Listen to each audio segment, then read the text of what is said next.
Yes, I believe so. I believe so. So welcome everybody to this new session of Facebook Live for UFile. So again, I'll introduce myself. My name is Jerry Vitoratos. I'll also introduce as well Ida Celli. Ida, here's the virtual hi again. Hi, how are you? Not bad, not bad. I hope you're safe right now. I hope you're safe Yes, and I sound. am. All right, perfect. So again, as usual, we're gonna do Q&A. We're gonna answer everybody's questions. So please, everybody, don't hesitate. Whoever's watching right now, go ahead and ask your question. So Ida, what can we start with? Actually, let's start with letting people know that there's going to be a promotion this weekend for the long weekend. So the Yes. promo code is May, MAY 2020, and it gives you 15% off UFile online. It starts tomorrow and it ends on Monday. So if you haven't filed your returns yet, go ahead. It's time to do it. Yes. So you see the little caption at the bottom right now, right at the bottom of I our don't screens. see it scrolling at the moment. Okay, but it's there. I'm seeing it It's there. scrolling You're right seeing it now, so it's scrolling. That's there. good. So it's there. You know, everybody, just the code is right there. So just don't forget to log in. Please file your returns now. Don't wait, like Ida just mentioned. Hey, if you're getting money back, why are you waiting? What are you waiting for? I mean, get that cash. Exactly. Get that cash. And unfortunately, you can't go on vacation with it, but you know, do something with it, right? Just buy something nice, you know. Of course. All right. So Ida, what can we start with? In the Okay. meantime. Why don't you go over carrying charges and interest rate? How do we know when we can deduct them on our taxes and when we cannot?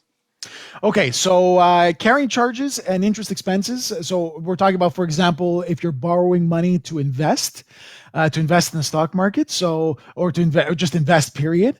So whenever you borrow money to invest, the only time the interest that you're paying on that loan becomes deductible, okay, on your tax return is if you are investing. There's really a few conditions actually. Number one is that it has to be in a taxable account. Okay, that's number one. So you can't invest in an account like an RRSP or a TFSA through borrowed money. Okay, through borrowed money and deduct the interest, unfortunately. And there's a specific reason for that. It's a logical one too, is the fact that, remember, that your gains within these tax sheltered accounts like a TFSA or an RSP, they are tax sheltered. That's why they're called tax sheltered accounts, which means you don't pay any tax on those gains within those accounts. So of course the government's not going to give you a deductible expense for interest when the gain is not taxable while they are in the account, right? In those accounts. So at that point, your account has to be a taxable account in order for the interest that you borrow, the interest on the loan that you take to invest becomes deductible. That's condition number one. Condition number two is the fact that the investment that you buy has to generate income, and it has to generate stable income in this case. In other words, okay, you can't use an investment loan to buy penny stocks and deduct the interest on those loans. These investments have to pay you a regular income, whether it's an interest income or whether it's a dividend income as well. Okay, whether it's one of those two. Okay, so now for those of you who are in Quebec, there's an extra condition. Your the deductibility of the interest is based also on the amount of income that you gained as well. So you're capped at the actual investment income that you've gotten for those of you who are in Quebec. So you know that's the crux. That's a summary essentially of the deductibility of these interest expenses. Okay, that's pretty good. How about income splitting? Okay, I know seniors are eligible to do that, or is there specific incomes that you can split between the spouses? What you cannot? Is there an age limit? So the answer is actually very simple. The only type of income that is splittable is pension. Okay. Years back, we were able to actually do another split, which we used to call the family tax cut, but that was scrapped by the incoming Liberal government. Okay, but at the time, but essentially the only income that you can split essentially right now as we speak is pension income. That's the only one that you can split. Now, federally, what you're allowed to split essentially is pension income, and not just any pension income, essentially pension income. For example, if it's an RSP or if it's a RIF, okay, the only time you're allowed to split is if the person who's receiving the pension is 65 and above. Okay, that's the only time you are allowed to split. Okay, the only exception to the rule, to this age rule, is an RPP or a registered pension plan. And this is typical. This is typical of individuals who are collecting a pension from a government job, for example. Somebody who worked in the public sector, whether it's municipal, whether it's provincial, or whether it's federal. Okay, if you receive a pension, especially the defined benefit pensions, okay, these are usually registered pension plans, and for those pension plans, there is no age limit. So the moment the pensioner, the person who's receiving the pension, receives that pension, they can split that pension with their spouse, regardless of their age. So that's the only exception to that age rule. In Quebec, mind you, for those of you who are in Quebec, again, that rule the 65-year rule applies to all type of pensions. So that last RPP that I mentioned does not, the last RPP that I mentioned applies at 65 and above only. While in Canada and the rest of Canada, it is for any age when it comes to an RPP. What about a couple who has capital gains? Can they split the capital gains between the two spouses? Well, the only time you can split the capital gains if it's a joint account, for example. Okay, that would be the only time. So, for example, let's say you own real estate 50-50, or for example, you own, for example, you have a joint account, a joint brokerage account, then you're splitting that capital gain 50-50. But otherwise, there's really no other provision that you can do that where you could say, okay, well, you know what? It's much more beneficial for my spouse to declare the income because he or she has a lower income than me, so I will give it to that person. Doesn't work that way, unfortunately. Okay, good. We're starting to get questions. We have a question from Karen White. Hi, Karen. Thanks for joining us. Now, she's asking, how do you enter capital gains and losses? Okay, so within the software, okay, how you enter capital gains or losses is in the interview screen. Okay, when you are in the interview screen and you click on the interview setup section on the left-hand panel. So you have a left-hand panel on your interview screen, a navigator of sorts, and you click on the interview setup, you're going to go to the section called investment income and expenses. Within investment income and expenses, you're going to have an option for capital gains or losses. You tick the box next to that option. You click next at the bottom of the page, at the bottom right. So you click next. And then you go back to your left-hand panel where you found your interview setup section. And now you should see a section called capital gains or losses. Click on that. And on the page to the right, choose the appropriate section for you. You have different types of capital gains you might have. It might be real estate. It might be stocks or mutual funds. It might be bonds, et cetera, et cetera, et cetera. Choose the proper one and simply enter your transaction. So it's very, very simply done in the software. Okay, we have a question from Debbie. She's saying she's having issues saving her son's income tax to PDF. Okay, so for that, I would say your best bet is to contact our support staff directly. You know, without being able to go directly into your file, it's hard for us to diagnose what the issue is, why the program is not giving you the PDF. So, Ida, if you could, sure. Debbie, just one thing I'd like to mention to you: make sure you're in your son's tab, not. Because you have to go in each individual tab to save in PDF for each person. So if you're still having issues, contact our support team at help@ufile.ca and reply to the automated email. All right? And they will reach out to you. Or else also send me a private message to UFile here on Facebook, and I will give you the email for them. Okay, Cindy. Where did you get credit for energy new appliances? Cindy, I don't know if you could give more details. I'm going to be honest with you. I'm not sure about that question. I'm not sure about the credit for energy for new appliances. That I'm not sure. Can you just add to that, Cindy, if you can? Okay, we'll move on to Gary right now. So, Okay. Hi, Gary. He's asking, as a self-employed taxpayer, what happens if I miss my June 15th filing date but pay my taxes by September 1st? I understand penalties are only applied if I miss the payment date. No, no, Gary, it doesn't work that way. The deadline for the return is the penalty deadline. Okay, that's what it is. So that means that you haven't filed by June 15th. If you haven't filed your return by June 15th, remember your penalties are not dependent. What's called again that, the penalty date is really that. Okay, so if you don't file by June 15th, even if you pay your amount owing, you will pay a penalty as of that moment. The penalty will start as of that moment.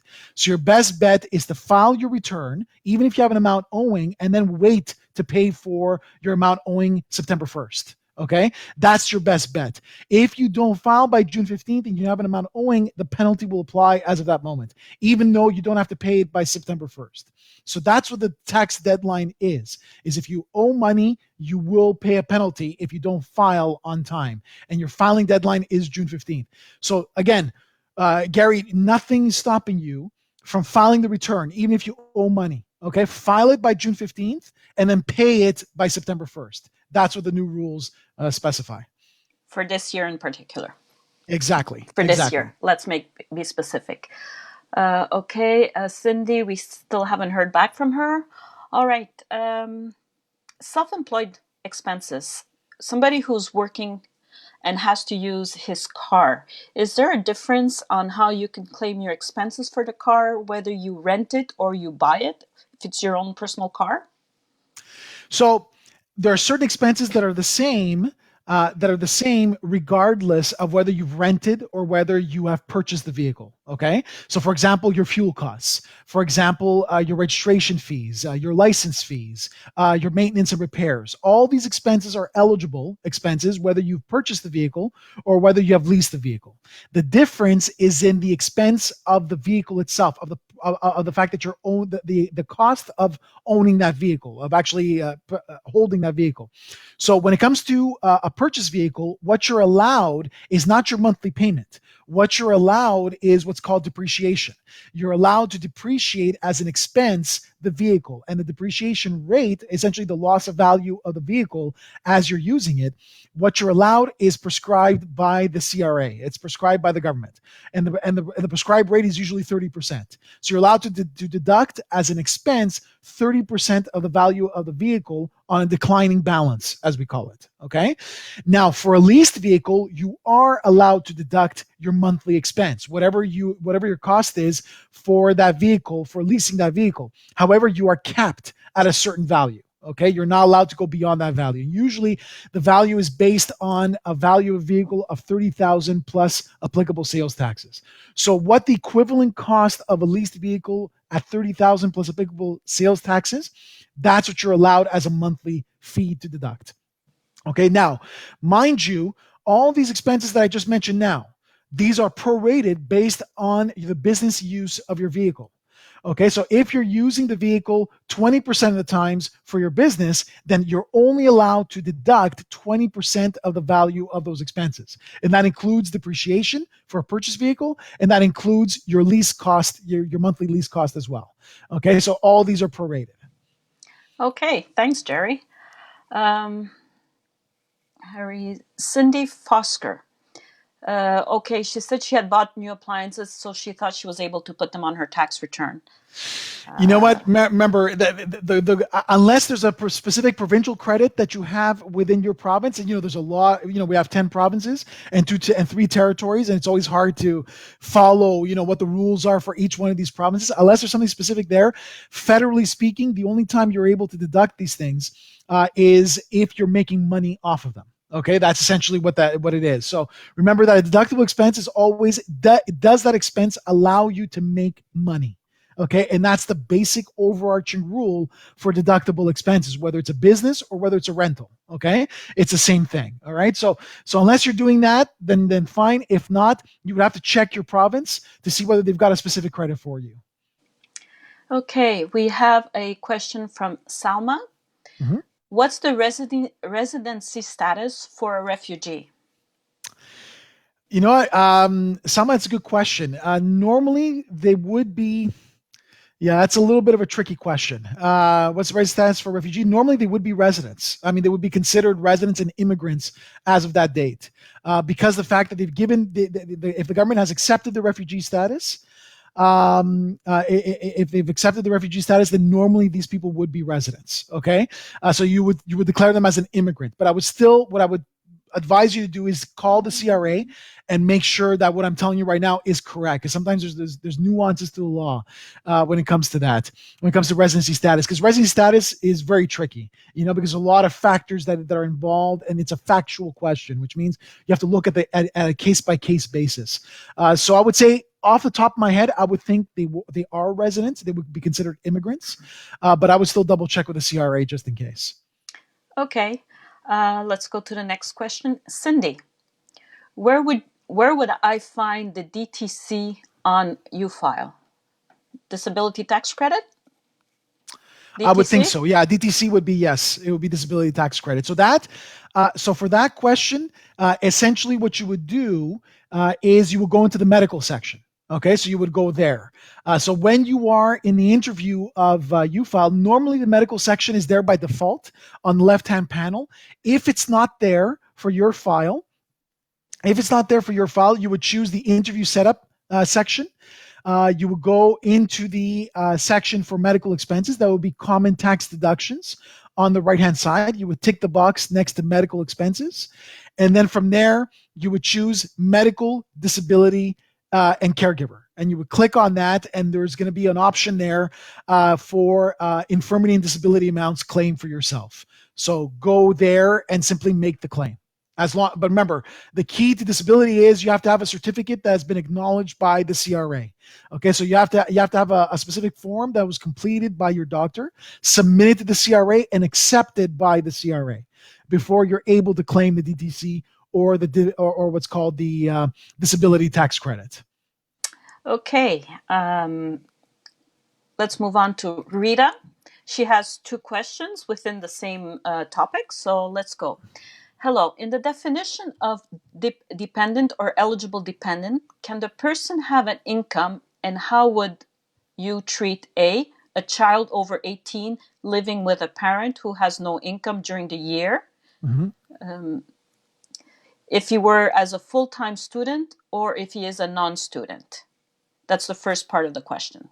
Okay, so for somebody who's over 18, unless they have a recognized infirmity, you cannot claim this person as a dependent, okay, as an eligible dependent in this case, because that's what you mentioned in your question, okay? So for the credit of eligible dependent, unless that person has an infirmity, you cannot claim the eligible dependent amount. Secondly, the person who's claiming, assume now that there is an infirmity. Remember that the basic criteria for claiming eligible dependent is that you can't have a spouse at the end of the taxation year. So as of December 31st of the taxation year, you can't be with a spouse. If you have a spouse, you cannot claim eligible dependent regardless of the criteria. That's the overarching criteria. Then now, assuming you are single or you don't have a spouse at the end of the year, then for somebody who's over 18, that person has to have an infirmity, a recognized infirmity through a letter from a doctor that says that they have an infirmity. Okay, that's number one. All right, now for a full-time student, well, what you can do for a full-time student is you can claim their excess tuition amounts that the student no longer needs to reduce their tax to zero. Okay, that's what you can do for that particular person. All right, so the moment that person claims their tuition amounts and they have an excess amount, then the parent can claim that excess amount on their own tax return. That's what you could do. Okay. Again, yeah, go ahead. Yeah, go ahead. Okay, yeah, and then I think is not a student. I think I answered that for is not a student. Essentially, it's the first part of my answer. Essentially. Okay. So what's the second part? She has a second question concerning caregiver dependent. Yes. If an infirm dependent is now living outside the home, how do you treat this, and what can you claim?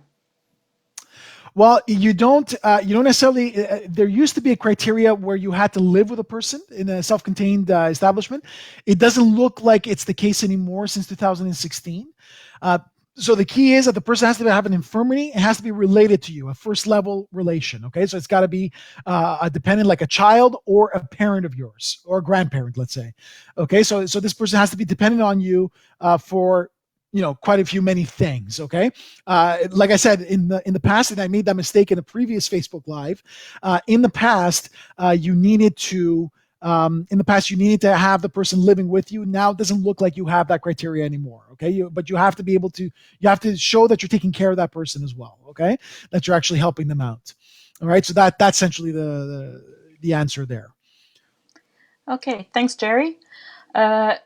Jonathan, are expenses paid for an employee for a group insurance for extended healthcare expenses can be claimed on medical expenses? The answer is yes. Absolutely. And we get this question all the time, I All think. the time. I think on every Facebook Live we've gotten this question. Yes, we do. And the answer is yes. And unfortunately, a lot of people miss that one. Okay, so it's a very good question that was asked. It was by Jonathan, I believe. So it's a very, very good question because the answer is a lot of times, unfortunately, a lot of employers don't list that information on the T4 slip when they should be doing it. That's box 85 of your T4 slip. Normally, that's where the portion that you pay out of pocket should reside. Okay, it's on the T4 slip, box 85. But unfortunately, a lot of employers don't do it, unfortunately. So your best bet is go to your last pay stub, look at your withholdings at source on your last pay stub of the year, and look at the cumulative amount that was withheld for you for the medical insurance that you pay out of pocket. And absolutely, it is an eligible medical expense. Absolutely. Thanks. Also, if any portion is not paid by your insurance for the medication or dentist or whatever, let's say they only cover 80%, the other 20% can be considered as the medical expenses. Yes, absolutely. Okay. Winnie, if you have problems with the autofill your return, again, I'm going to have to refer you to the support team. Or you can send me a private message and I'll send you the email, or you can go ahead and send the email to help@ufile.ca and reply to the automated email. Okay? Karen White. My UFile return has numbers entered into capital gains section already. Not sure where they come from as I didn't enter anything last year. Can you repeat that, Ida? Sorry. Can you repeat that? Okay, Karen said she goes on her UFile return. She has numbers entered in capital gains section already. Okay. She's not sure where they come from as she did not enter anything last year. It's possible that these are carry forward amounts. It's very possible. Maybe they're losses that you had from the previous year. Maybe it was other amounts as well. It's likely carry forwards in this case. It's likely. Okay. Perfect. So, Karen, Ida, before we go to the next question, I just want to bring a correction for the question that I got for the refugee. Okay, so for the refugee, so I had a few more tidbits. Sorry, I was a little bit distracted before. I was getting an answer for that. Essentially, what it is if they stay within Canada for 183 days, they are considered residents at that point. Okay, not necessarily immigrants unless they fill in a specific form, which is the IMM 1000. Okay, so that would be the answer there. So sorry for the interruption. I just want to make sure I got the answer right for that. It's okay. I just wanted to mention to Karen, just look in your previous tax returns to see if you have any capital gains claimed in prior years. Other than that, you could always reach out to support if you have other questions. Okay, Sood. I am divorced, but my ex-husband has never lived in Canada. Do I have to put in the information about him too? It depends when you divorced. If you divorced in the current year or if you divorced in prior years. If you divorced in prior years, then no, you don't need to enter any information for that person. But if you divorced in the current year, then the program will ask you for basic information on your spouse, on your ex-spouse, including their net income. Okay, and that's a requirement because there are still certain credits you can claim on their behalf, even though they're no longer your spouse on December 31st. Okay, and that's the only reason why the program is asking you. But if you've been divorced now for several years, no, there's no information that you need to put in there unless you're paying some sort of alimony. That could be another reason that you might need to put some information if you're paying alimony to your ex-spouse. Okay, we have a question from Cindy. She's Mm-hmm. asking, where would I put my mom's long-term care in UFile? Okay, so long-term care, if you're talking about the fees, I'm assuming these are the fees for long-term care residents. In this case, I would essentially it's a medical expense. That's essentially where you would enter it in. And within UFile, if memory serves me, I'm just going to go there now real quick. You should have a specific entry for a long-term care facility, and and I was right. It's right there. So when you're inputting your medical expenses in the software, towards the bottom of the page, the last entry of medical expenses, you're going to have an option for fees for residential long-term care center. Okay, so at that point, simply plug in your amount there. Okay, you plug it in there, and you claim it as an eligible medical expense. Okay, next, Salma. I have a client who recently separated and does not know his spouse's income. How to Okay. proceed with that? You know what? But I would just say put in an amount, put in about $20,000 there, so that you cancel out any credits between them because you simply don't know what their information is. Okay. The reason why the program, and this question gets asked a lot, especially at our support staff, and I'm just going to answer the question now, is that the reason why why the program keeps asking you for that information is because in the year of separation, you're still allowed to claim your spouse as a dependent for the spousal amount. Okay, that's the spousal amount credit. You're still allowed in the year of separation. You're allowed based on the income that your spouse had up until the date of separation, up until the official date of separation. So that's why the program is asking you for this information. Okay, it's not for anything else. Okay, but if you don't know that information, just put in about $20,000. That should cancel out any credits that the program will attempt to claim between the two spouses. Okay, next question. It's a very easy one. Dwight, can I file 2018 taxes using 2019 UFile software? The answer is no. You Go ahead, need Ida. it. The Take it. answer is no. You do need the 2018 software because the rules and the amounts are not the same, the personal amounts and everything. So you do need to use the 2018 to file your 2018 tax returns. Exactly. Okay, Yeah. next, David. Have a non-resident spouse that I support and she has one child. Are there any tax credits if they reside out of the country or only if they reside here in Canada? Listen, in theory, you should be able to claim the spousal amount in theory, but that gets tricky when they're not residents because you have to show to the CRA that you're providing support to your spouse. So in other words, you're sending money over, so that they're taken care of and etc. I would say contact the CRA directly on that on what the criteria is. But like I said, in theory, on paper, you are allowed to claim the spousal amount, which is a non-refundable tax credit, as long as your spouse's net income is below $12,000 Canadian. Okay, as long as they're below that amount, then you're allowed to claim it in theory. But I would still contact the CRA and find out what the real specific criteria is in that case. Like I said, normally you really have to show that you're supporting that person financially. You have to prove it to the CRA that you're supporting them financially. Okay, Gary has further to his last questions. I Okay. am self-employed and incorporated. There Ah, are two different filing dates, one for yes. corporation and one for self-employed. Which one Yes. applies to me? Both. It's as simple as that. It's as simple as that because remember the incorporation is in legal terms a completely distinct moral person in legal terms. In other words, this is an actual person. Okay, legally speaking. So the deadline for a corporation is not your deadline as an individual. Your deadline as a corporation, your deadline as an incorporation is whatever that deadline is. And I think it was delayed as well, if memory serves me. I'll have to check that again. But I know that usually your deadline is 6 months after your year-end date. Okay, that's your corporate deadline, so that you don't pay any penalties. Okay, so it's 6 months after. All right, your self-employment deadline is June 15th because that is a different person. That is a different person legally speaking to the CRA. All right, so you have two deadlines. Your corporation is 6 months from your year end, and your self-employment is June 15th. Okay, but your corporation would be a T2, not a T1. Mm-hmm.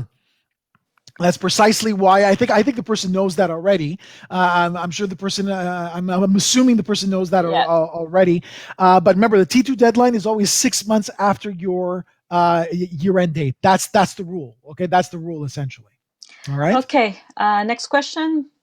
Brian, he's asking, I have over 100 medical receipts. Do I have to enter them one by one, or can I enter them? Can I enter the total amount? Okay, so I don't know if I should divulge this this little secret that we know internally here as far as how the programming goes. Okay, well I'm going to say it anyways because I mean the government does not see it. So when you're net filing your return, okay, when you're net filing your return, the government does not see the details. They don't see each individual receipt that you've entered in the software. All they see is your total medical expense claim. That's why there are probably some of you in the session that you got a letter from the CRA around the month of July asking you for the details. And you might say to yourself, well, what the hell? I popped that into the software and I transmitted. Why is the government asking me for all the receipts and why are they asking me for a schedule with a list of all my receipts? The reason is they don't see it, and that's not on our doing. These are the technical specs of the CRA. So when you're transmitting the return, they don't see the details. All they see is your total claim. So in theory, you don't need to put in every individual receipt. However, if the government checks you later on, which is what's called a post-assessment review, if they ask you for the details, then you need to produce for them a schedule with a list of all your receipts. You're required to do this and include all the receipts with that schedule and submit it to the CRA, usually by mail. Okay, they're going to ask you for this. Okay, so my recommendation to all of you is put in the detail anyways. But if it's just too cumbersome, the trick that I would tell you guys right now, if you have 100 receipts, it is likely these are prescriptions. It is very, very likely that these are based. The majority of these are prescriptions. Get a summary. Go to your pharmacy and simply ask for a summary. Most pharmacies now, especially with the COVID-19 pandemic, you could actually go now online. You have a portal with them, okay, whether it's Shoppers Drug Mart or Rexall or whoever you go to, they should have a portal where you can actually just go and retrieve a summary of all your medical receipts. So just do that. Get a summary and just put in the total. And then you don't even have to produce a summary if they check you later on. Just mail in that summary with all your receipts. Simple as that. Thanks, Jerry. Okay, Stefan, he is writing a book and he wants to know what he can deduct. You're writing a book. Okay, so you're self-employed, obviously, and at that point, what can you deduct? Essentially, what are your expenses that you require in order to complete your book, which will make you money? Remember, the overarching rule, okay, in this case is that every expense that is deductible because it is allowing you to make money. So what have you bought? What have you spent in order to complete your book? Did you buy software, a specific software to to complete your book? Do you have a home office? Have you dedicated an area in your home in order to write your book? That now a lot of the expenses, a lot of your home expenses become deductible.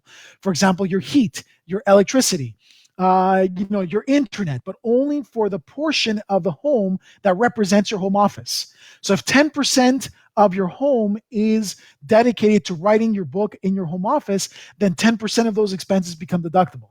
Okay, including your rent, including your mortgage interest if you own your home, including like I said before, heat, electricity. What are the supplies that you bought? Did you buy a specific laptop or did you buy a printer in order to write your book because you want to print off certain copies of them? All these things become deductible. But remember, the overarching rule is what did you spend in order to complete your book? Because it's your book that's going to make you money. Okay, so what did you spend in order to complete your book? That becomes your deductible expense. And then you got, like I said, your home office, which becomes deductible as well, which is very likely. It's very likely that you're using your home right now to write your book. Okay, next, Mr. Islam. Hi, I had a rental property that I sold in 2019. Okay. This property was a principal residence up to September 2018. Okay. When I sold the property in 2019, I completed the CCA under the rental property income. I had a capital loss on the sale of the property. However, I didn't complete the capital gains loss and ABIL. Yeah. Do I have to adjust the tax return now? I have other rental properties that I might sell in the future and may incur capital gains. Also, Yeah. let me know if I need to fill out a form when I change the principal residence to rental property. I did tax in 2018 as a rental property. Okay. Okay, so Mr. Islam, let's go to first question. Okay, let me dispel something first and foremost. On your rental property, unfortunately, you're not allowed a capital loss. Okay, so that is an overarching rule in the income tax code. You're not allowed a capital loss on a depreciable property, which is exactly what your rental property is. Okay, that's number one. Number two, what you are allowed as a loss for the sale is what's called a terminal loss. Okay, and the terminal loss is based on your depreciation. Okay, so in other words, when you first purchased that property and it was a rental, you declared the value of that property on your rental form, which is the T776. And if you're in Quebec, you would have had a TP128. Okay, now you would have had an addition with the value of the property. If you sold it for less than that value, then the difference between what you got for the property and what the cost was of that property becomes your terminal loss. And that is actually a rental loss, not a capital loss. Okay? So that's essentially what you're allowed. Now, the portion of the property that you can claim as a capital loss is the land. Okay? So remember that your property is on land. So when you're declaring this capital loss, it's really two transactions. You've sold the building and you've sold the land. Now, how do you know which is which? The way you know is by going to your property taxes. Go to your property tax bill. When your municipality charged you property taxes, they indicated to you what percentage of the property or the tax is based on the land and what percentage is based on the building. So when you split the transaction in two, that percentage that is allocated to the land, that becomes your capital loss. But the loss that is associated to the building, unfortunately, is not a capital loss, but it is a terminal loss. And that's actually better news, because a terminal loss is like a business loss. You can deduct it fully. Okay, you're allowed to deduct the full amount in the current year. Okay, so that's what you have to do. You have to make sure on your T776 that you've got the value of the property already included in what's called your UCC, your undepreciated capital cost. Then you enter the transaction of that building, and then the loss between what you got and what the UCC is becomes your terminal loss. And that's a rental loss, and you can deduct this against any other income on your tax return. Okay, you could deduct it on any single one. All right. So now from here, yeah, I think I've answered it. I think that's about right. Okay, there you go. All right. Okay. Thanks, Joel. Very good question. Very good question. Yeah. Joel is asking, what's the formula to compute CCA on the vehicle?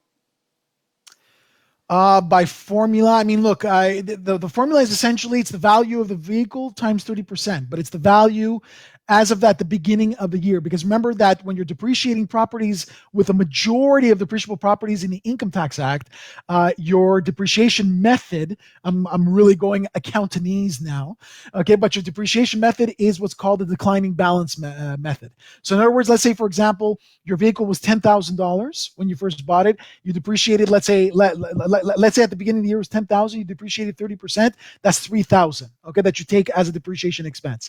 The following year, your beginning value now becomes 7,000, and then you grab 30% on the $7,000, not on the original 10,000. That's essentially how depreciation works. Okay. Now, remember that you're also capped as far as your vehicle. So, for example, as far as the value that you're allowed to claim, if your vehicle was worth more than $30,000 plus sales taxes, you're going to be capped at $30,000 plus the applicable sales taxes. So, for those of you who are thinking, "Hey, I'm going to go buy my dream car and deduct, the value of my dream car, like a BMW or Mercedes or an Audi, and I'm going to deduct the full amount as a depreciation expense," guess what? Your BMW just became a Toyota Camry.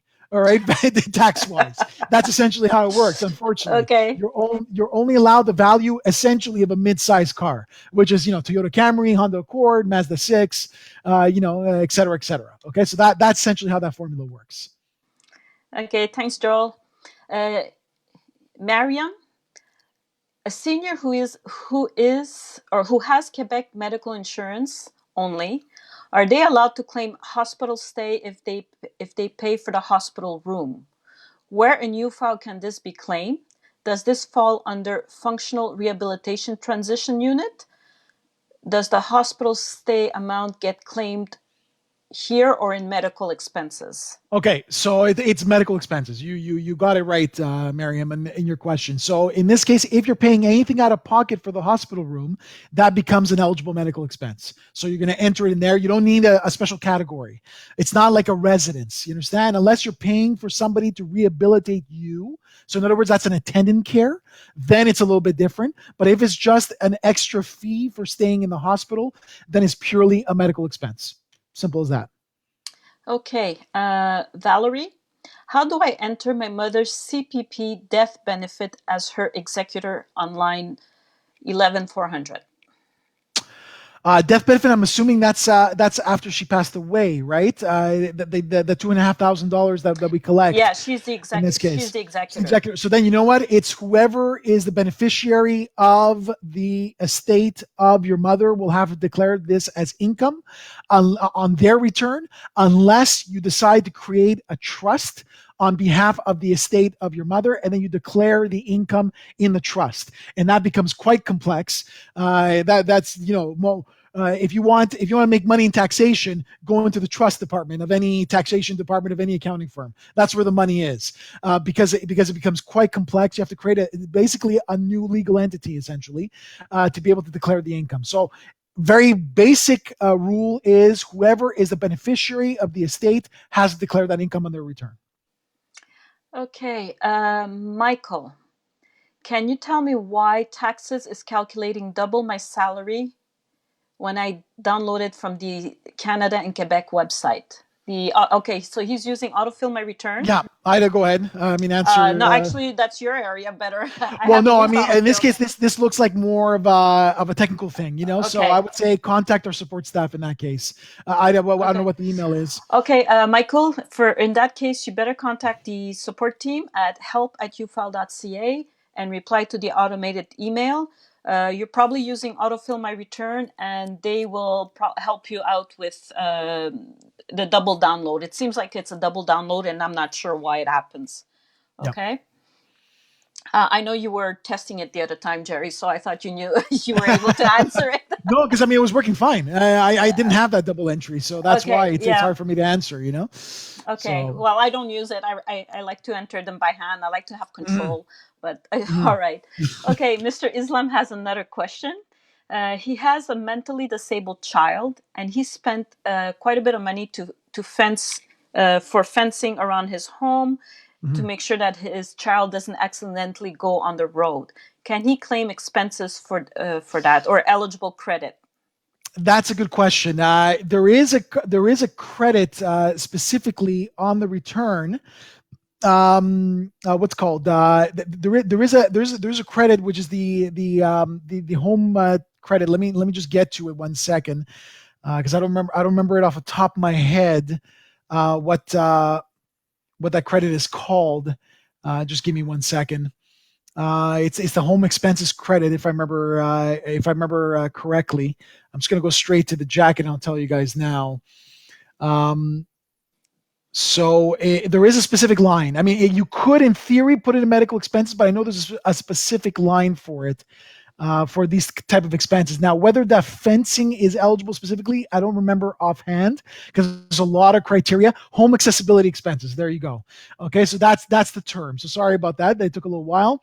It's home accessibility expenses. So if I were to go there, again, there's a lot of criteria that go with it. There's quite a few renovations that are eligible. I would just simply call the CRA directly for that specific one, because again, there's a lot of things that are eligible that I can't remember off the top of my head. What's called whether it's eligible or not as far as that fencing. So you would have to check with them to see, because again, it's there's a whole slew of things. I know that within the home, for example, you make the bathroom more amenable. For example, you put guardrails in places, though that's usually where that credit is oriented towards. But as far as the fencing, that's a very good question, actually. That I'm not sure. I'm gonna be honest with you. So you would have to you would have to double check on that one with the CRA directly, but you could at least ask them specifically the credit, which is home accessibility credit. Okay, next question. Peter Lynch. Mhm. How do I find out how much you owe on the home buyer's plan? That there's two ways. So essentially, the first way is your notice of assessment. So every year, when you get the result of your tax return submitted to you by the CRAs, usually they send you a letter, okay, to tell you that they've accepted your tax return. This is what the result of your tax return is. On that letter, you're going to see what you're left with for your home buyer's plan and what you're required to repay. Another way of doing it is online through the My Account portal of the CRA. Okay, so you simply sign up for the service. It's very easily done. Honestly, I think every person should be signed up to My Account. It's very easily done because you don't even need to create a user ID and passcode. You can use your credentials with your bank, your login credentials with your bank to get into My Account with the CRA, because they have what's called the partner sign-in. Okay, so most banks are included there. Most of the big banks in Canada are included there. So go ahead and do that. And within the My Account portal of the CRA, you can have access to what your minimum required repayment is and how much you have left on your home buyer's amount, on your home buyer's plan. Sorry. Okay, next question. I immigrated to Canada in August 2019, but my Mm-hmm. ex-spouse didn't. I Okay. also didn't have any income except Ontario Works Social Assistance in Canada in 2019. Mm-hmm. However, I had an income in another country from January to August. Which ones should I choose from the specific situation?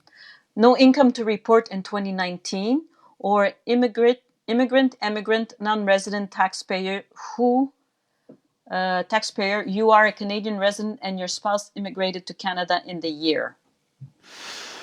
Okay, so first things first, I think let me just because there's a few questions in there.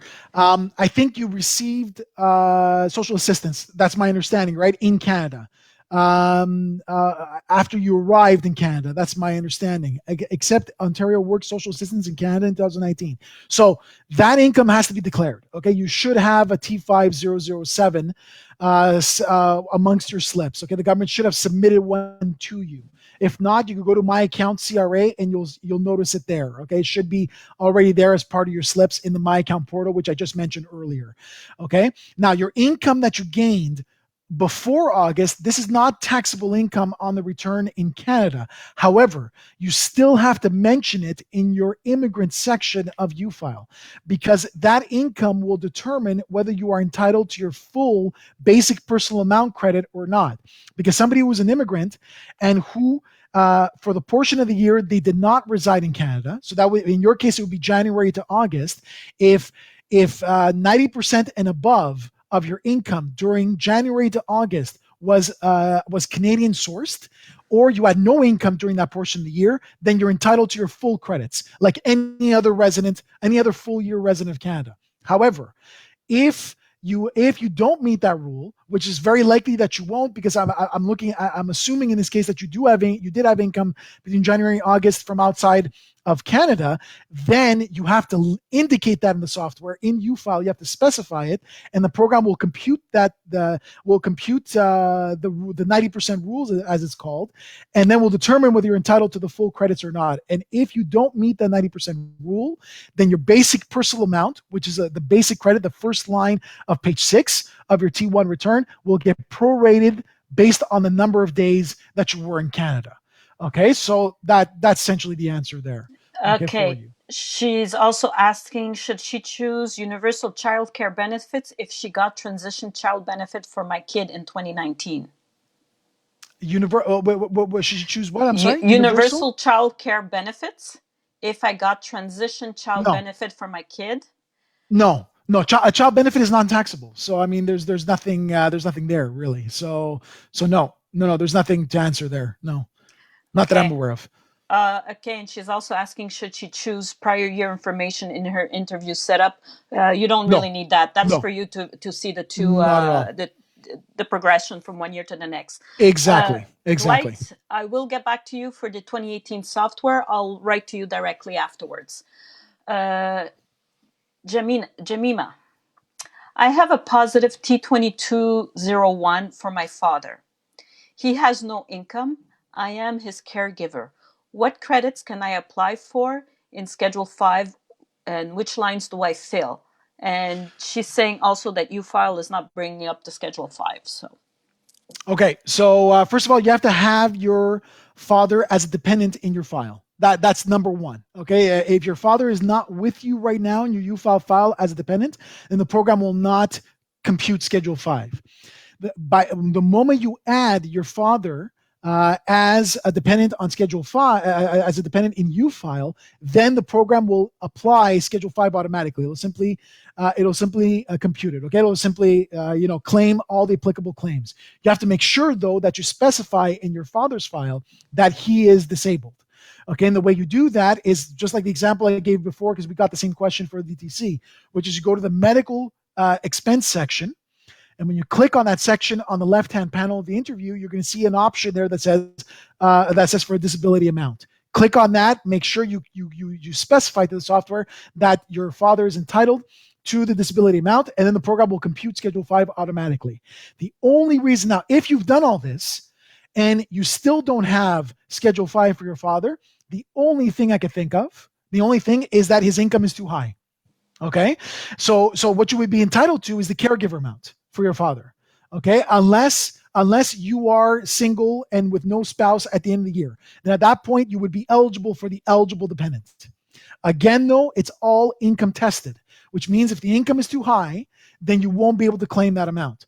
For example, if your father's income is above $12,000, then you can't claim the eligible dependent amount, but you can still claim the caregiver amount, the candidate caregiver amount. You'd still be allowed that. However, if the income is above $23,000, now you lose everything. You're not allowed to claim at that point the candidate caregiver amount either. So you'd have to check that to see. okay, Rita, can you claim under the CRA an amount for caregiver, for instance, if your parent lives with you and is over 65 with no infirmity but cannot live alone? The answer is no. That used to be the case. Before 2016, you were allowed to claim that amount. Okay, you were allowed to claim the caregiver amount for somebody who's purely for age, as long as that person was your parent. Okay, since 2016, you need an infirmity. Now, don't mistake infirmity for disability. It's not the same thing in the Tax Act. Okay, for a disability, you need a certificate that is signed. It's an official form from the CRA. It's the T2201 or 2201. In our lingo, we call it 2201. We call it so the T2201, signed and accepted by the CRA. On infirmity, you don't need to go up to that level.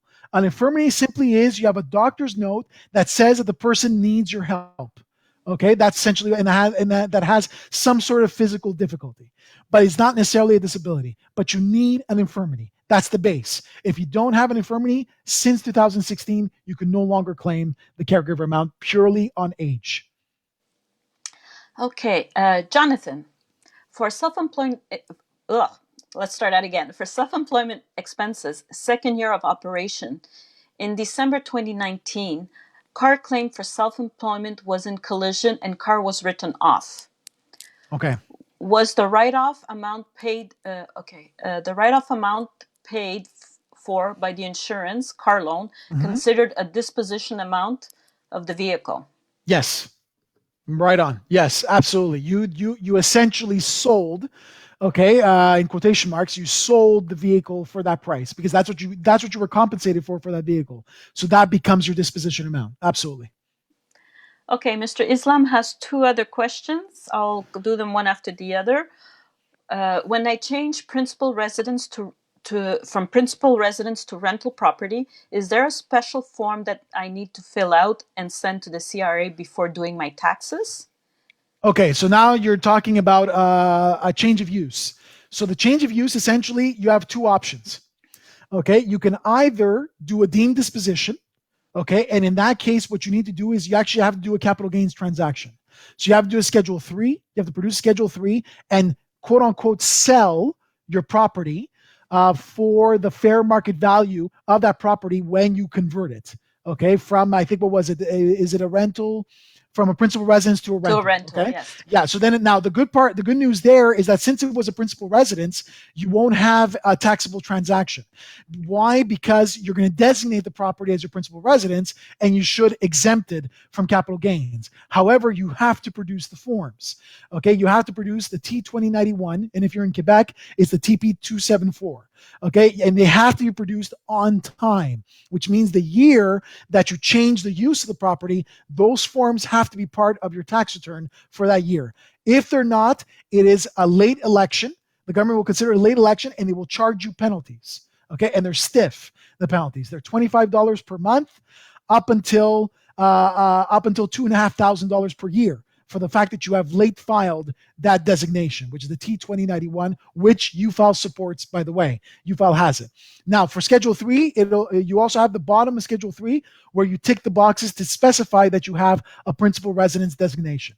That's choice number one. Choice number two is to make an election. And this one's a specific election in the Income Tax Act called subparagraph 45.2 election. Now, if you were to visualize 45.2, it's 45, you open a bracket and you put 2, okay? A 45.2 election. Now, this election is done by a letter that you mail to the CRA the year that that you convert the property. Okay, and that's under 45.2, subparagraph 45.2 election. Okay, and actually, Ida, if you just type that in the chat and so they could see it. Okay, so 45 bracket 2. Okay, so actually, I'll do that. Let me do that myself. So I'll just write that in for everybody. Okay, so you guys can see it. So I think it's there now. Okay, and he's also asking, sorry, you made me lose my place. Jerry? Okay. How can I do the taxes for a senior who resides with us as a dependent? We always did her returns separate in the past. Okay, so let me finish off my answer. Okay. Okay. So again, 45.2 election, you have to mail it to the CRA. It's a Word document. You don't have to. There's no form. Okay, to be able to make that election. It's simply a Word document that you just write in and say you are electing under subparagraph 45.2 in order to defer the deemed disposition. And what you're doing under election 45.2 is that you're telling the CRA, I don't want to do the deemed disposition yet. I will only declare the disposition when I actually sell the property. Okay, when I actually sell the property to a third party. That's what you're doing under 45.2. Okay, but again, it has to be done by the deadline of your tax return when you made the switch. Okay, when you made the switch of the property, when you converted the property from from a principal residence to a rental, and then you don't have to do what I mentioned before, which is to declare the capital gain, which is to also produce the T2091, as long as you submit that letter by the deadline of the year that you made the change. Okay, so I wrote that in for all of you. Okay. Okay, and he's claiming a dependent senior that resides with them. Yeah. You still have to reproduce the return. Okay, unfortunately, you have to reproduce the return of that person as a dependent linked to you in the file. The program is wired that way. The UFile is wired that way in order to be able to get information quickly that way. Okay. So that's that. So you would have to reproduce the return and add this person as a dependent, even though they're not producing with you. Okay, Valerie, she had asked a question before regarding the death benefit of her mother. She's asking, with the mother's death benefit, do I just enter it under CPP pension where I enter my own pension?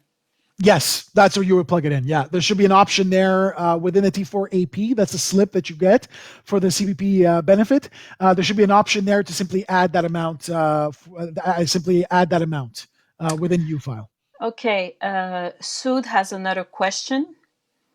What is Canadian sourced income excluding Part 13 13 income income. Yeah. earned when you were not a resident of Canada? What is Canadian source Part income 13 income plus foreign source income earned when you were not a resident in Canada?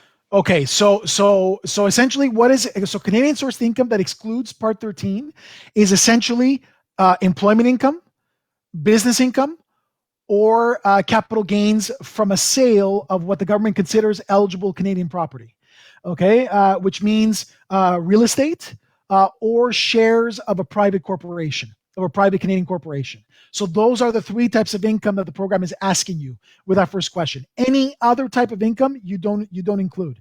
That's that. So in other words, for example, pension income, interest income, rental income, dividend income, all these types of incomes are Part 13 incomes, and you exclude them. Okay, so in other words, again, employment, business, or sale of an eligible Canadian property, real estate, shares in a Canadian private corporation. Then what is Canadian source Part 13 income plus foreign Mm-hmm. source income? So I just answered the question. So Part 13 Canadian source income is anything except what I just mentioned.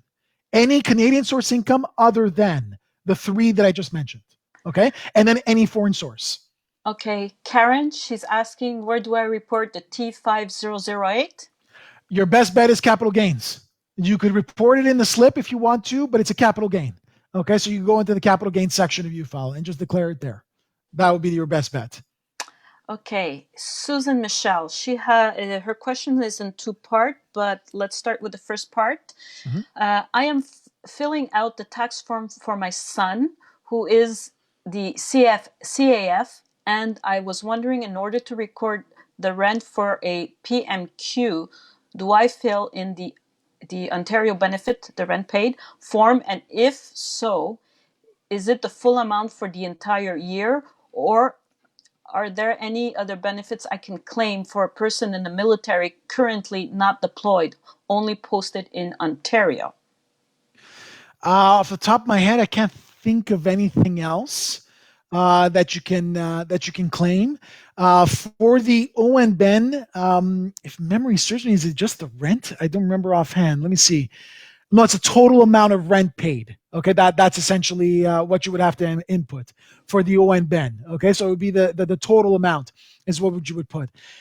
As far as military, off the top of my head, I can't think of anything else that they would get. I don't think there's any deductions that I can think of off the top of my head. We can get back to you on that one, but I'm not sure. Off the top of my head right now, no, I can't think of anything else.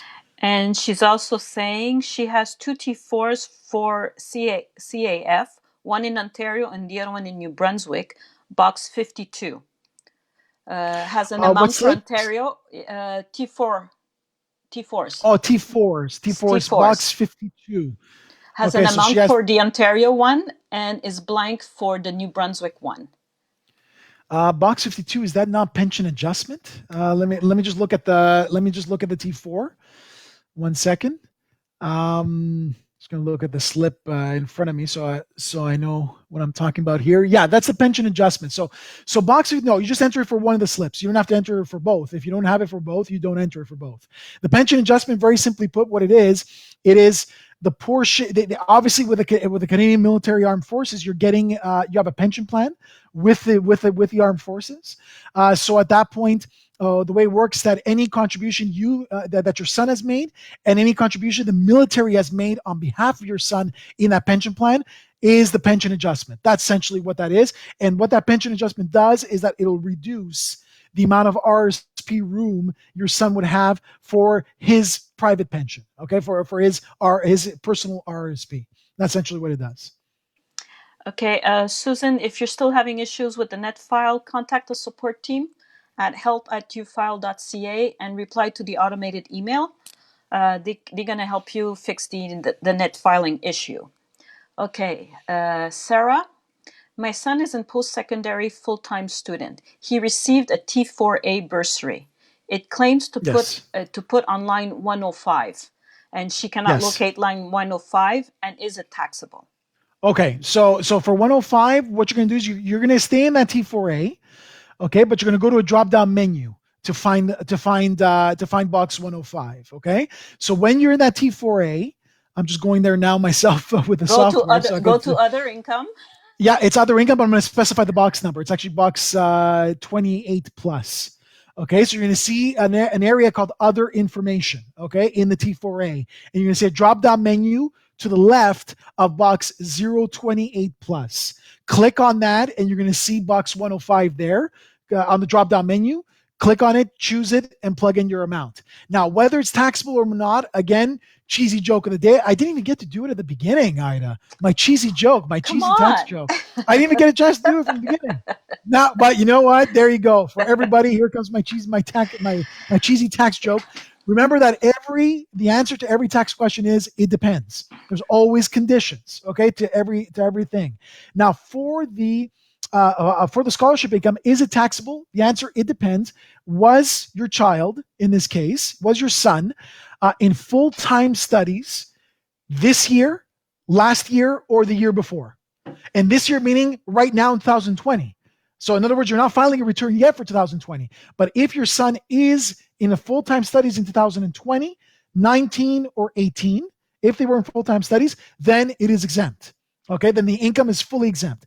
If your son does not meet that criteria, then only $500 of that amount is exempt. Okay, only that portion would be exempt. Okay, our next question is from Gilberto. My Mhm. minor son lives with my ex-wife in the US. She no longer files her return in Canada.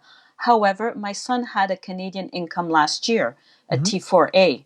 Mhm. How do we file this, as we used to report him under her as a minor? Well, the answer again, well, your son now is no longer a Canadian resident. From the what's called from what I see in this case, it depends on the income that your son had, because the T4A could be a lot of things. Okay, there's a lot of types of income that could be there for T4A.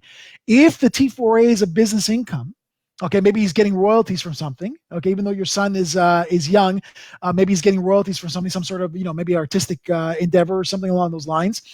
Then your son would be required to file a return in Canada, okay, and declare the income. But if it's any other type of income, then your son would not declare it in Canada. Okay, you will not be producing a return for your son. The only time you'll be required to produce a return for your son would be if he's got employment income, business income, or he sold taxable Canadian property. Okay, that's essentially what or an eligible Canadian property. Okay, which would Yeah, be he just mentioned his work income. it's work income, then okay, then yeah, artistic. Okay, that's what I figured. For a minor child, you figure there'd be some sort of royalties or something, right? Or Mm-hmm. something along those lines. So Gilberto, yes. Well, it's a tricky question because I mean, in the end, your son is probably not taxable either, right? I mean, Gilberto, can you just mention how old your son is, if you don't mind me asking? If it's too indiscreet, don't put it in. But I'm just wondering if they could get like maybe some other credits or something along those lines. But if you don't want to, it's okay. But let me continue with my answer. At that point, normally, yes, you would file a return in Canada as long as they. But again, if they don't owe money in Canada, you know what I mean, and if they're young, then at that point you wouldn't be required. Okay, 1 year. Oh wow. Okay, okay. So 14. okay, He's so 14. no, you will not file a return. No, don't file a return. There's no return. 14. Okay, Jabal. Okay, thank you, Jabal. That clears things up. All right. All Wow. right. Thank you. So at that point, look. Normally, yes. Normally, he would be required to file. If you don't mind me asking as well, I'm just going to ask you another question. Was there any withholdings at source on that income? Were there any withholdings at source directly on that? Was there any tax paid on that income directly? Not likely, I would assume. But anyways, at that point, normally he would be required to file a return. Okay, you would have to do one. But at that point, again, at that age, and the fact that and the fact that they would not be eligible for GST because they're not residents of Canada, I wouldn't file one really. But because again, there's nothing that he would get out of it at that point. To file a return. What's the next one? Okay, Jamina. My father gets ODSP, which is less than $1,200. He lives with me and is fully dependent upon my support. I live with my husband. Does that mean I can't claim disability amount transferred from my father? He has done taxes independently. ODSP, remind me again. I'm not sure what that acronym is. Jemima, Uh, Jemima, can you write again what the acronym is? I'm sorry, I'm drawing a blank on that acronym. yeah, neither can I. Yeah, I don't know. For some reason, I'm drawing a blank. Go to the next one. We'll come back to Jemima. Okay, we'll Okay, come back. yes, let me take a look. Sued again. She's asking, does she report her income that she got before immigrating to Canada? And that's Uh, yes. Well, yes. I think I answered it already, right? I mean, I answered that question. So essentially, remember, it's not taxable in Canada, that income. It's not taxable. That income is not taxable in Canada. However, however, you do have to declare it for the purposes of the 90% rule that I mentioned before. To determine whether you're entitled to your full credits or not, which UFile will do automatically, in the immigrant section, you have to declare that income in there. Okay, but you don't declare it in the rest of the tax return. You don't do that. Okay, you don't do that there. So I Okay. think Jemima answered Yes, right. the Ontario Disability Support Program. I don't believe that would be taxable, to my understanding. Um, okay, my father But gets, okay, so he yeah. lives with me and is fully dependent upon my support. I live with my husband. Does that mean that I can't claim disability amount transferred from my father? He has done tax independently. Well, if you want to claim the transfer amount, okay, so the income I'm going to assume is taxable, okay? So if you want to claim disability amount, yes, you have to have your father, at the very least, you have to reproduce your father's return in yours. Now, if your father has claimed the full amount of disability on their return, then it's too late. You would have to do an adjustment at that point, and then it becomes very complex, okay, to do at that point. But normally you can claim the disability amount as long as your father is there as a dependent with you in the file, okay, as long as that's what it is. So let's Okay. do another 5 minutes. Ida, what do you think? Is we've already gone Yes. over, right? I mean, it's very popular Yep. looking. Great. Miss Amar, my wife is out of Canada from 1 year ago. Should I include her in my tax file? Was she with you and then left? Okay, my wife is out of Canada for 1 year ago. Should I include her in my tax file? Normally, yes. Okay. Let's assume that your wife was a resident of Canada. What's called? Let's assume that. So at that point, um, at that point, to me, yes, she's still a resident of Canada. So you just there's no departure there for your wife. She's still a resident of Canada because, again, cheesy tax joke number two, the Income Tax Act defies the laws of physics, because whether you are in Canada or not doesn't matter. If you have principal residential ties to Canada, meaning your family's here, your permanent home is here, it doesn't matter how long you are outside of Canada, you're still considered a Canadian resident for income tax purposes. So yes, you would have to file with her. You would have to have her together. Okay. What's the next one? Sarah, part two of Mm-hmm. her question of the post-secondary students, Yes, 2019 and 2020, full-time. Can they claim there you for go. parking, books, and a mini Right. computer for class to be used? Okay, so I'm assuming that's a Raspberry Pi. I'm a little bit of a geek on that one because I'm a Linux guy. So I understood what Sarah was saying. So yeah, I know I'm I a just total know Apple. I don't know yeah, yeah, yeah. Raspberry. I'm a total geek. I'm a Linux guy. So as a Linux guy, we know Raspberry Pi. It's actually Okay. quite a nice little device. Okay, the answer is no. The only time you'd be able to claim those is if you were not fully exempt on the scholarship. So, for example, let's assume that your son, because now you just confirmed that your son was a full-time student in 2019, 2020, which means that the income is fully exempt. So, because of that, the government is not going to allow you to deduct those expenses. Okay. Now, assume for a second that your son was not a full-time student. Assume that for 19 and 20, your son was not. Okay, then in that case, you would be allowed to deduct some of those expenses, like books and parking, and some other deductible expenses. Okay, but in your case, the answer is no, because he is a full-time student. Okay. Susan. Wow, they're coming in still. Okay, Susan. Does a person have to declare anywhere on an income tax form anything to do with a timeshare from the US. I make no money on the timeshare, but I pay annual costs. I do get an IRS form each year, but do nothing with it, as I Mm, am a Canadian. yeah. I have had this timeshare for 10 years and was always wondering. You know what? It depends. I mean, are you making money on that timeshare? Right? Because remember, the only time She says she's not making any money on the timeshare. so there's nothing. There's absolutely nothing to do. Only when you sell the timeshare, if you make a profit on it, then it becomes a capital gain. But beyond that, in the meantime, no. Remember the overarching rule, okay, of a deductible expense. Is that expense for the purpose of you making income? That's really what it is. If the answer is no, not deductible. That's the basic rule. Okay, Mariam, I am a Canadian citizen. However, I live and work in the UK for 7 years now. I have dual Canadian and UK nationality. Mhm. During this time, I did not fill out Canadian income tax as I didn't live and work in Canada. Am I Yeah. wrong in doing that? Do I need to fill out? Do I need to fill out anyways? I will be moving back to Canada this year. Do I need to let anyone know and start filing my own taxes?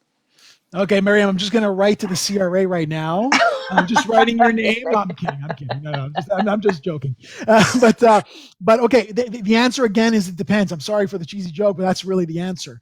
Um, did you declare? Did you do an immigrant return 7 years ago when you left Canada, or did you simply not produce any tax returns whatsoever?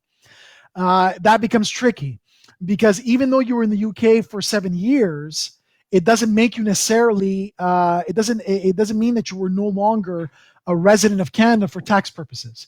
Forget citizenship for a second. Citizenship and residency are two different concepts. Okay, citizenship means nothing on the Canadian tax return except if you want to divulge your information for Elections Canada. That's about it. Okay, your mailing information. That's it. Income tax wise, in the Income Tax Act, it's all about residency. If you never declared to the government that you left on a permanent basis from Canada, unfortunately, the government still considers you a resident of Canada for those 7 years. And the other unfortunate part is that you're late. You're late for 7 years for filing your tax return. Okay, so that's the key. Now, if you declared yourself as an immigrant 7 years ago, you're fine. You have no tax returns to declare in Canada. And then when you come back to Canada this year, I think you're coming back this year, then at that point, you will declare yourself as an immigrant of Canada for tax purposes. And then everything's fine. But if you did not do the immigrant 7 years ago, immigrant with an E, not an I, the immigrant return, and declared your date of departure, now you have like I said, you have a problem, unfortunately, because for those 7 years, the government was expecting tax returns because they don't know that you left. They have no clue because you never declared it to the CRA through the immigrant by declaring your emigration date on your tax return 7 years ago that you left. So they're expecting returns and they're expecting. And again, the other problem that you might have is remember that just because you left for the UK does not, again, like I said before, you might still be a resident of Canada. You might still be considered a resident of Canada for tax purposes. So I would call. I wouldn't call the CRA. I would call a tax specialist and find out from them. What is what. Okay, on that one. Okay, I guess this wraps it up. Just going to remind a few people, if you go to our website, ufile.ca, we have a lot of information there. There's the Taxing You page that can help you, that has some tax questions. We have also a virtual agent. And if you don't find your answers and you still need some questions answered, you can always contact our support team at help at ufile.ca and reply to the automatic email. Very important. Um, Other than that, this weekend, it's a long weekend.